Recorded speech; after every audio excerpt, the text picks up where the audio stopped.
Namaskar. Well, I was initiated in 1986. I first met Anandanirmala when I was travelling with some friends at a festival in Victoria called the Down to Earth Festival.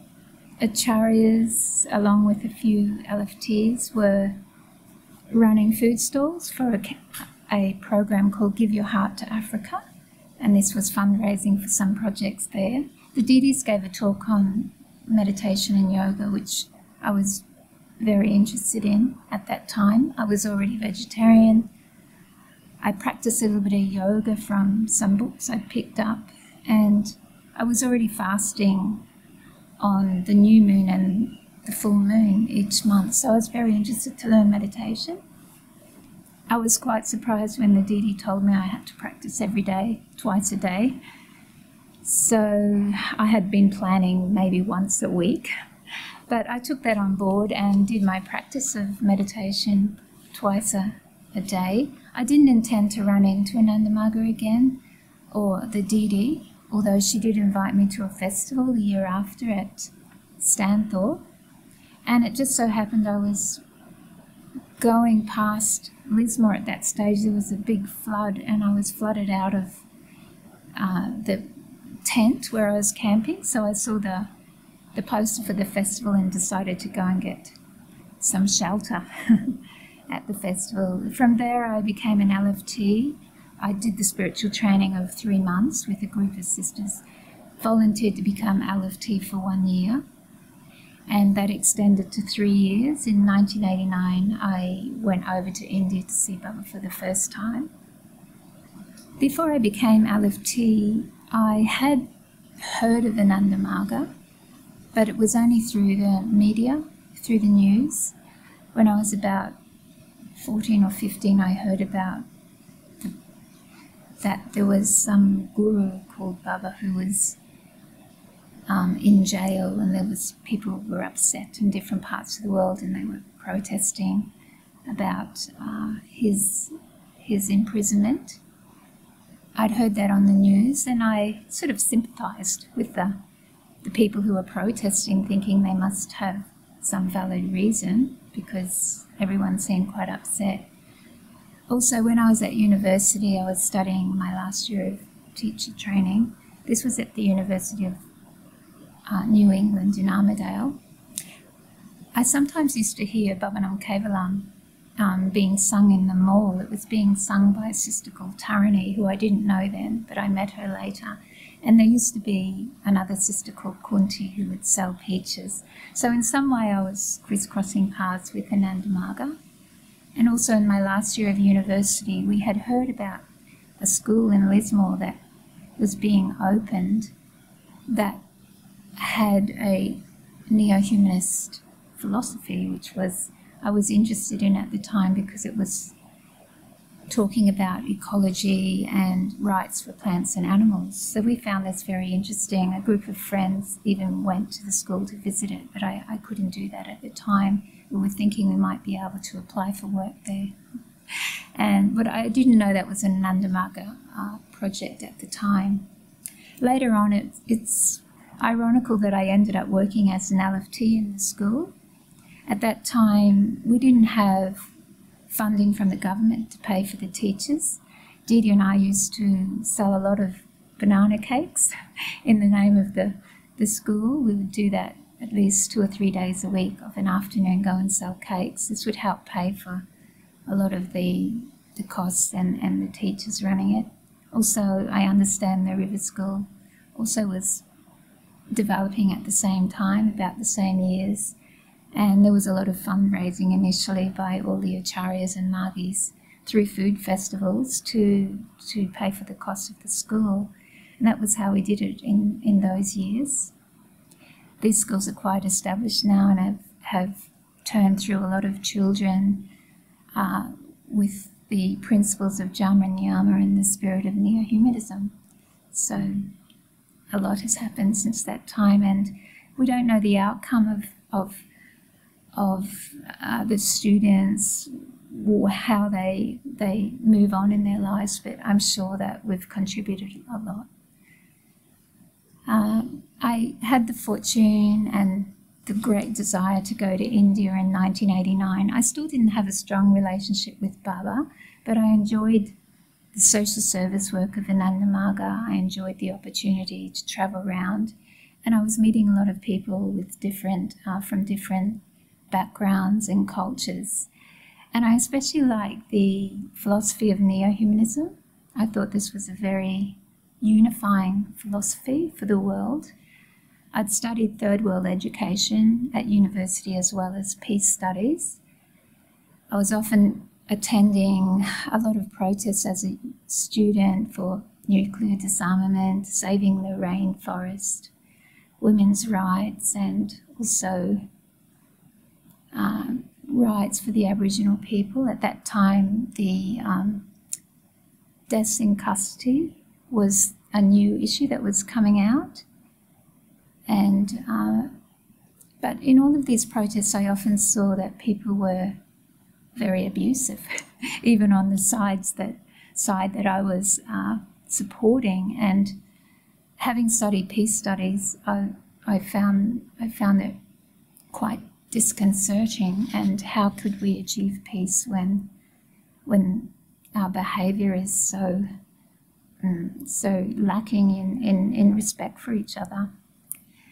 So that is why I liked neo-humanism, and I especially liked the Prout philosophy. I had studied economics in my first year at uni, and really I remember one lecturer saying that profit was a given thing in society, that there will always be poverty in society.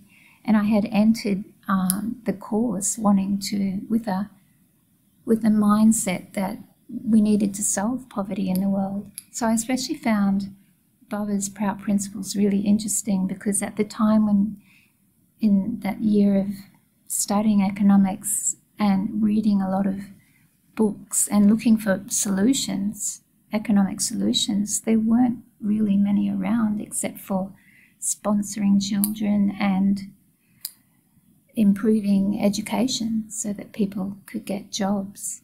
So I especially like Prout, and of course I had this personal interest to practice meditation.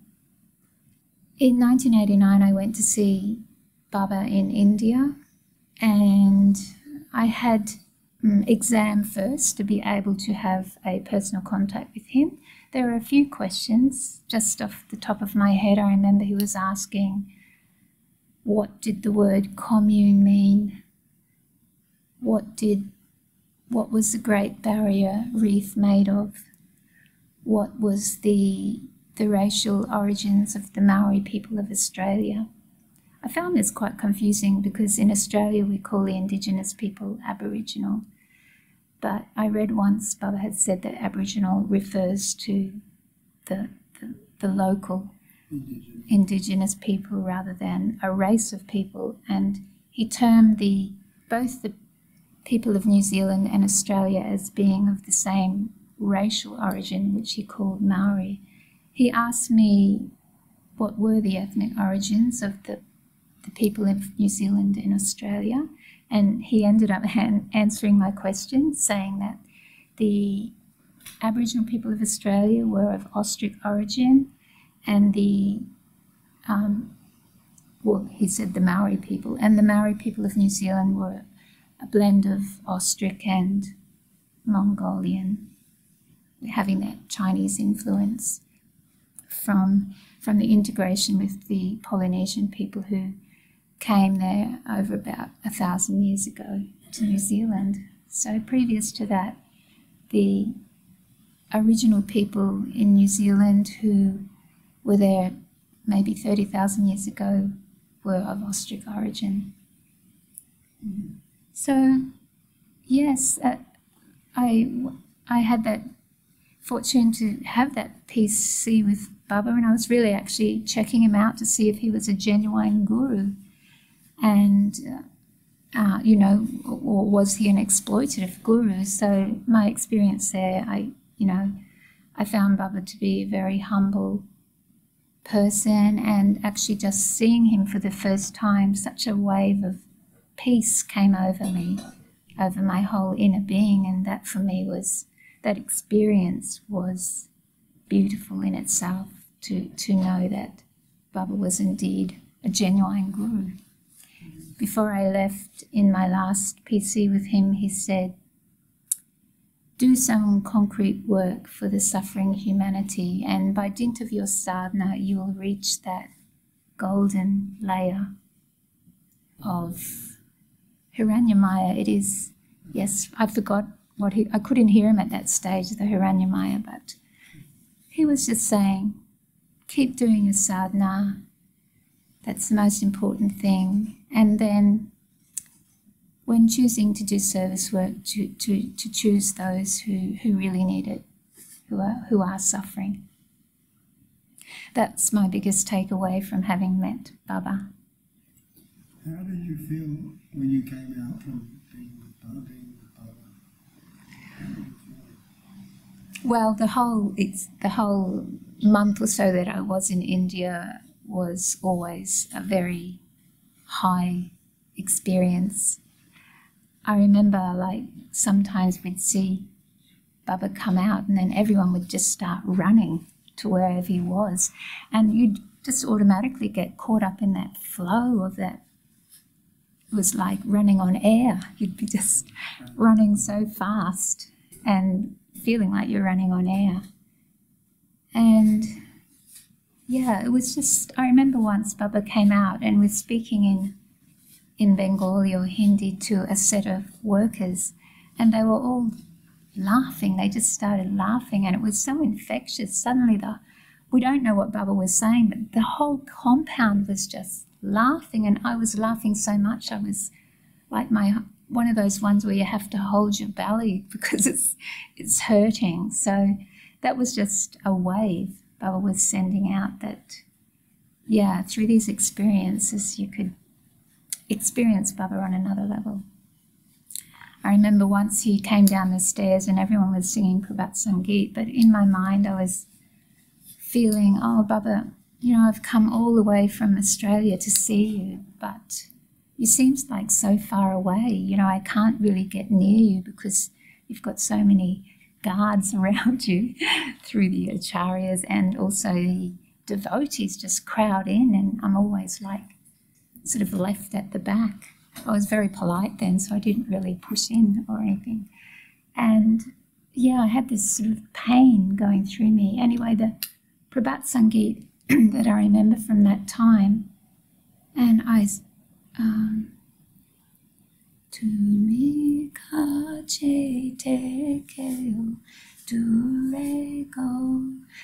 that Prout Sangeet I remember from my time in India.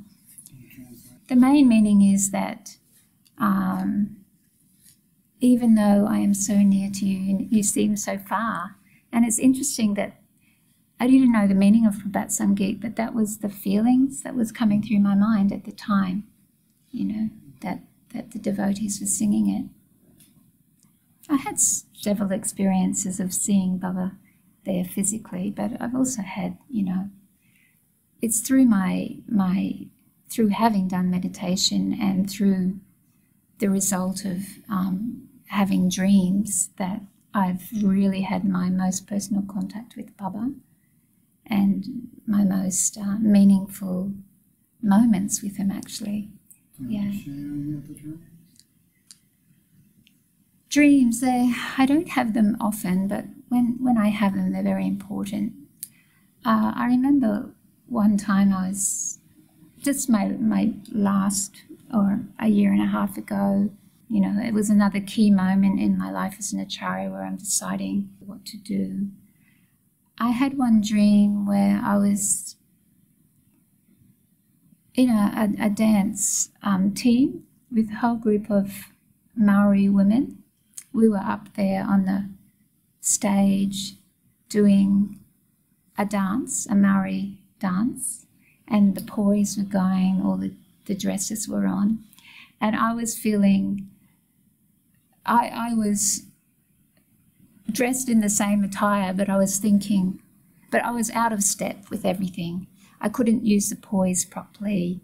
I was, you know, very fair-skinned, blue eyes, and I couldn't sing the song properly. I was dancing out of step to the other dancers. And so I was feeling in my mind very, very embarrassed.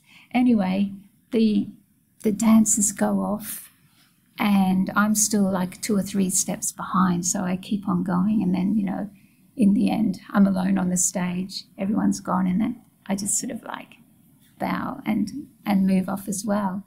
Then I'm sitting down in the audience and I hear that an announcement that says that I've won a prize, and Bubba's up there on the stage in his usual look on the dais, and I've been called up because I've won a prize. So I'm thinking, what? And I ran up, knelt down, looking at Bubba, and I said, oh, but Bubba, you know, I wasn't very good at the dance. I couldn't sing the song properly. I was out of step. I kept on making mistakes with the poi, and I feel so alien compared to the team. They were all in step and I was out. And yeah, Bubba said to me, you know, it's not how good you were at doing the dance, it's the fact that you completed the dance. This is what the prize is for. So yeah, that was so sweet of Bubba to say that to me, and so reassuring. He also encouraged me, I remember when I was in India, he encouraged me to learn languages, and I've attempted to learn the languages wherever I've worked as an acharya. Not as much as I would have liked to have learned since Bubba gave me that suggestion, but I think it's Bubba's way of keeping my mind open and helping us learn to interact with other cultures and to, yeah, gain knowledge, you know, rather than, you know, we can read lots of books, but if you can speak the local languages, it's very helpful for intermixing with people. So, tell me about some of your posting. In my first posting, I came out of Acharya training in 1992. Well, can you say something briefly about the actual training, what you did? Training, yes. I went, of course, I went to training in December 1990. So the only time I got to see Bubba was in 1989. I didn't get back to see him again. I would have liked to have done that on my way to training. I went to Sweden. Dada Drivananda was the trainer at the time. We were probably about 40 trainees then. There were about 15 sisters. The rest were brothers. And all from all different countries all over the world. So it was a wonderful experience, and the setting of Sweden is so beautiful with its forests and lakes and snow. That training took 2 years. And it's a very intense training, getting up 4:15 in the morning and going up to probably 10:30 or 11 at night and doing all the spiritual practices along the way. 1 hour sadhanas each time. A lot of kirtan, of course, so great for becoming stronger in your spiritual practice and having that time also to study. I enjoyed it, and I realised that you can never ever go back to that time. So I'm thankful I had that opportunity. It's a once-in-a-lifetime experience. Sometimes on the spiritual path you realise that sometimes you can never go back to the way things were, but there's always things to look forward to. So it's about appreciating the things you have in the moment. After that I was posted to Italy. Italy was my first posting. I took that in the missionary spirit of accepting wherever you're posted, although I'd had the preference to go to some exotic country like South America or Africa or the Middle East, somewhere where I hadn't been in the Western, because I'd grown up in a Western culture. But Yeah, I took that in a missionary spirit. I went to Italy, and Italy was a wonderful posting. I ended up staying there for 11 years, running a kindergarten, Giardino del Sole. I then went to the Netherlands and supported Giardarani in running her school, Zonnelicht in Den Bosch, and then over to Iceland, where I ran Silacot for 3 years. That took me up to about 2007 or 8. And I decided, I'd done the schools for a long time, and I decided, to keep myself inspired, I wanted to do something different. I decided to do relief, get an experience with Amatel in doing disaster relief. So to get that first experience, I volunteered to go to Haiti, where I was there a few months, and then I did a year or a year and a half in Jamaica as a DSL then. And I was asked at one point to come to Australia to help work in northwestern Australia, among where there's a high ratio of communities up in that top end of Australia. So I volunteered to come back also for that. Yeah, well, I was staying in towns that were mostly 50% Aboriginal population and non-Aboriginal the other half, and I got to visit a few communities, and yeah, I got a very real experience of life there. And although it's very hidden, there is a lot of poverty in Australia, especially among the Aboriginal communities, but also there are, of course, many migrants who are struggling because they may not be able to access welfare payments, or there are also people on low incomes and welfare payments. Our official poverty line is probably 25% above our welfare payments, so of course people struggle a lot. And so when I left northwestern Australia to come over to this side of Queensland, now I'm working as the rector of the Sisters Masjid and Training Centre here in Gympie on the Sunshine Coast. Anandanirmala is the name of the masjid.